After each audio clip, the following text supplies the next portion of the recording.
Ahora va a intervenir José Miguel Soriano y él, que es catedrático en la Facultad de Farmacia.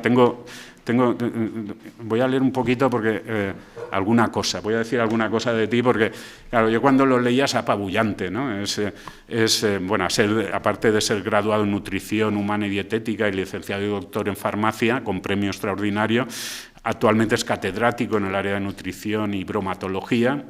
Es, entre otras cosas, delegado del rector para la cooperación de la Universidad de Valencia, de la rectora en este caso. Es director de la Cátedra UNESCO de Estudios para el Desarrollo, director, entre otras cosas, de la Clínica Universitaria de Nutrición, Actividad y Fisioterapia, también de la Unidad Mixta de Investigación en Endocrinología, Nutrición y Dietética Clínica de la FE, ¿no? Ha realizado innumerables estancias docentes e investigadoras, es editor de más de 10 libros, ha publicado más de 200 capítulos y artículos y ha recibido premios a la excelencia docencia. Me ha resultado curioso, ¿no?, el premio internacional al mejor libro del mundo de los Gourmand World Cookbook Awards, algo así como los premios de cocina gourmet de lo mejor, a partir de un libro que se llama El gran libro de la horchata y la chufa de Valencia. Es decir, que estamos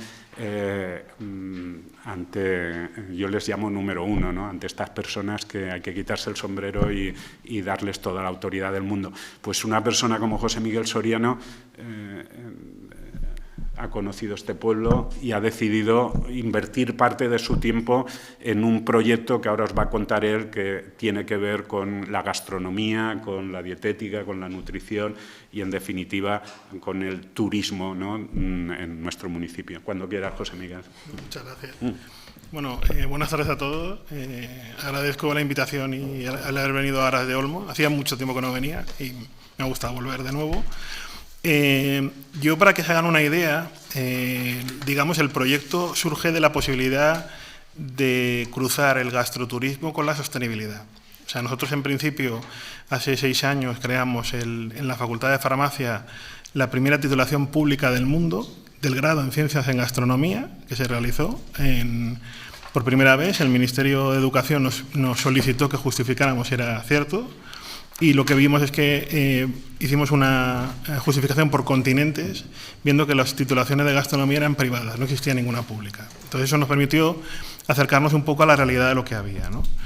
Y luego hay otro punto interesante, y es que, para que se hagan una idea, cuando se hace una titulación universitaria, y sobre todo lo conocemos aquí más que nada, es una guerra departamental para conseguir créditos, cada departamento, ¿no? En nuestro caso lo hicimos al revés. La rectora nos dio posibilidad para que lo hiciéramos con libertad. Encerramos en una aula de la Facultad de Farmacia durante 2 días a profesionales del sector de gastronomía para que nos dijeran si los alumnos que salieran de gastronomía qué perfil querrían tener como tal. Y sobre esa base se hizo la titulación, no al revés, ¿no? Entonces, lo que se hizo fue con el enfoque de hacer una titulación enfocada a dar apoyo al gastroturismo de las comarcas de la Comunidad Valenciana, ¿no? Para que se hagan una idea, en estos años, por ejemplo, hemos trabajado con varios sectores.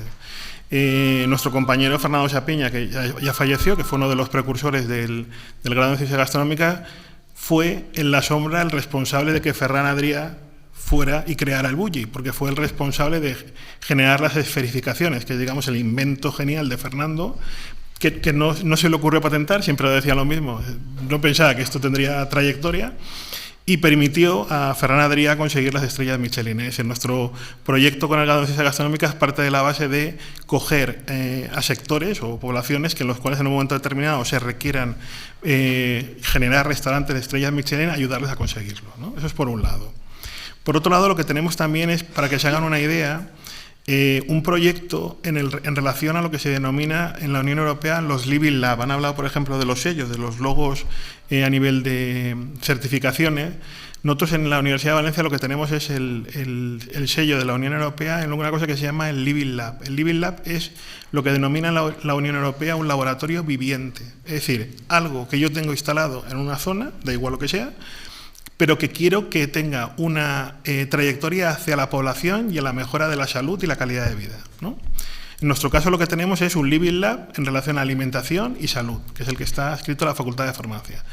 Y en teoría, en el proyecto que se montó con la idea de llevar esto, es montar el primer Living Lab en un pueblo que no existe a nivel de la Unión Europea, cuyo objetivo era hacer a través del gastroturismo sostenible toda la transversalidad de todo lo que hemos visto aquí. Por ejemplo, tenemos experiencia, por ejemplo, en lo que denominamos los trampantojos, que son los engaños alimentarios, ¿vale?, a nivel de alimentos, y el objetivo era muy claro: coger todos los elementos que a lo mejor tenía Aras de Olmo y generar alimentos en los cuales tú engañabas al consumidor. Si a lo mejor veías en un plato un observatorio, no era ninguna maqueta, era un alimento con la disposición como tal que se podía cortar, ¿no? Eso lo que permitía es dar una divulgación, sobre todo en actividades de gastronomía. La gastronomía mueve mucho dinero y mueve mucha población. Ha comentado también, por ejemplo, que uno de los proyectos que en su día tuvimos fue los consejos reguladores de la Comunidad Valenciana nos pidieron, entre otras cosas, el de la Chufa de Valencia, que necesitaban expandir el producto, porque se había quedado muy estacional la Chufa de Valencia en periodo estival, ¿no? Se desarrolló un primer libro borrador a nivel tanto cultural, gastronómico, nutricional, para ver realmente las características que tenía del producto. A nivel anecdótico me gusta contar dos cosas del libro. Una es que, para que se hagan una idea, la primera horchatería que se encuentra en Valencia, que hace la primera horchata líquida, es donde se crea el Valencia Club de Fútbol, que está justamente al lado de la plaza del Ayuntamiento, ¿vale? Entonces, en alguna de las charlas siempre me decían lo mismo: ¿se creó el Valencia Club de Fútbol por la horchata? No, fue un consumo de casualidades en ese aspecto, ¿no?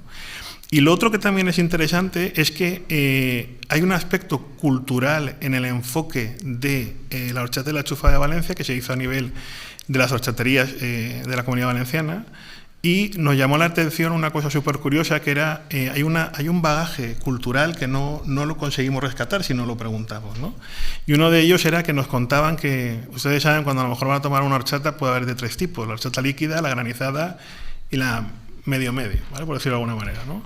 Entonces un horchatero nos decía que la horchata sirve sobre todo para las citas a ciegas. ¿Por qué? Porque normalmente cuando la persona se encuentra en la horchatería, si en la primer vistazo no gusta, directamente piden una horchata líquida, se la beben y se acaba enseguida, ¿vale? Si ve que hay un principio de intención que a lo mejor podría llegar más allá, piden una horchata granizada, tienen tiempo para hablar y tal. Y cuando la situación no está muy clara, piden el michi mich. Vamos a ver cómo funciona como tal, ¿no?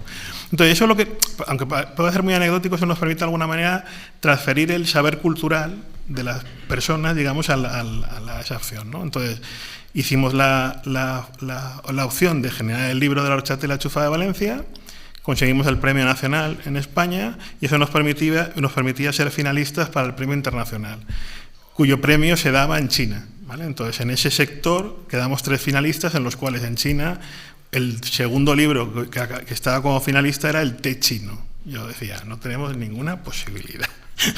Complicado, ¿no?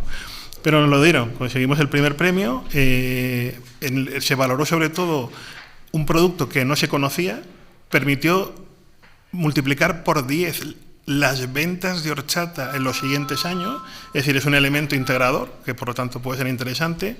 Nos hemos familiarizado ya con estos premios internacionales de gastronomía que todos los años nos presentamos y todos los años los dan. Acabamos de obtener 3 premios más este año, por una app y por 2 artículos de seguridad alimentaria y otro de nutrición.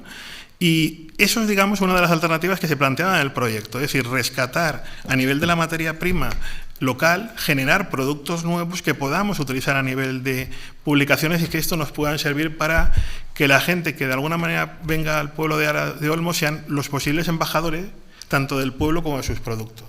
¿Eso cómo lo hacíamos también?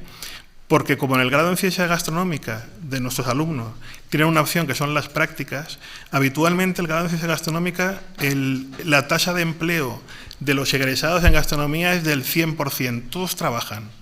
Es una cosa súper curiosa, pero además nos permiten justificar que muchos de ellos han servido para irse fuera de España. Como muchos de ellos pasan por determinados pueblos para hacer práctica, lo que hacen es que son embajadores de esos pueblos en el exterior, y ha permitido en algunos lugares que han hecho práctica que mucha gente conociera a lo mejor a pueblos que no se conocían para que vinieran, ¿vale? Entonces, se buscaba un poco esa transversalidad, ¿no?, en ese aspecto. Y luego, en el proyecto, lo que se buscaba era hacer algo completamente innovador, que era Cuando hablamos de gastronomía, parece como que los grupos están situados entre lo tradicional y lo avanzado, lo molecular, ¿no? Nosotros hace ya tiempo que justificamos que eso no es importante. O sea, lo que buscamos es que la gastronomía es el elemento integrador de todo y podemos combinar las dos cosas, ¿no? Entonces, lo que se planteó dentro del proyecto eran varias cosas, aparte de generar un restaurante con el enfoque de estrella Michelin y que pudieran obtener luego los soles de Repsol, es sobre todo la generación, por ejemplo, de un obrador de pan digital y la generación de elementos que dentro de cocina pudiera ser algo innovador para que la gente pudiera acceder, ¿no? Eso combina, digamos, producto tradicional con tecnología avanzada, ¿vale? Entonces, eso tiene una gran trayectoria afuera por lo que hemos dicho, porque la Fundación Olmos tiene integrado dentro de su comité científico un montón de gente con diferentes áreas de concreto, que nos complementamos bien en el aspecto de que podemos ver a nivel de ingeniería, de geografía, historia, de política local, de ver ese aspecto como algo interesante, ¿no? Entonces, la posibilidad de pedir el proyecto fue gracias al Ayuntamiento y a Toni Collado, que nos orientó también un poco para solicitarlo. Creo que es una buena iniciativa, si lo conseguimos, porque yo creo que es una opción integradora en el pueblo, pero aumentando las posibilidades de lo que hemos visto, ¿vale? Entonces yo, por ejemplo, para que se hagan también una idea, somos bastante demandados también, por ejemplo, a nivel de proyectos europeos. Tenemos uno en concreto ahora, en el cual la zona de los países de los Balcanes querían generar una gastronomía de la zona, ¿no? Entonces lo que nos han solicitado es entrar con ellos en un proyecto europeo cuyo objetivo es, como somos la primera universidad pública del mundo de gastronomía, la idea era ayudarles para montar algo allí y que pudieran integrar dentro de un entorno de los Balcanes una gastronomía como tal, ¿vale? Entonces se busca un poco esa iniciativa, ¿no? Y luego además, como se habla también de esos sellos, independientemente de que se pudiera conseguir el sello del Living Lab por primera vez en un pueblo para que sea un ejemplo integrador de esa calidad de vida, de la alimentación y de la gastronomía dentro de un turismo sostenible, nos permite de alguna manera también hacer otra cosa, y es que cuando hablamos del proyecto, lo que hablamos sobre todo es en concreto de enfocarlo a la integración de lo que están justificando, es que los jóvenes que, al menos estudiantes nuestros, quieran volver a los pueblos para, digamos, de alguna manera generar esas necesidades, ¿no? Al menos los del grado en ciencia gastronómica, ya les he dicho que son un grupo de estudiantes con mucha trayectoria, ¿no? Y que buscan, digamos, esa alternativa, ¿no? Entonces yo creo que involucrarse en un gran proyecto que aúne todo, esa gastronomía, ese turismo, esa sostenibilidad con todo lo que tenemos en ese aspecto puede ser algo integrador, ¿no? Y por último, solamente comentarles una anécdota, porque como han hablado del observatorio, cuando se montó el grado en ciencias gastronómicas en la universidad y se llevó al claustro para justificar la creación como tal, me hizo gracia porque la primera vez que se dijo no se entendió lo que se iba a crear, porque se entendió que se iba a crear un grado en ciencias en astronomía, no en gastronomía.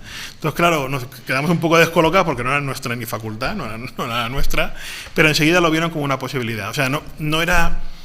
Porque dentro del claustro había como mucha gente que pensaba que iba a ser una especie de Masterchef universitario. No se buscaba eso. Se buscaba un poco generar una necesidad que la industria gastronómica estaba demandando y que a nivel de estudios no existía, ¿no? Entonces, nos permitió durante este tiempo desarrollar esta alternativa, de lo cual estamos relativamente contentos, ¿no? Y eso es un poco así muy brevemente el proyecto en sí, ¿no? Es para que hagan una idea. Muchas gracias.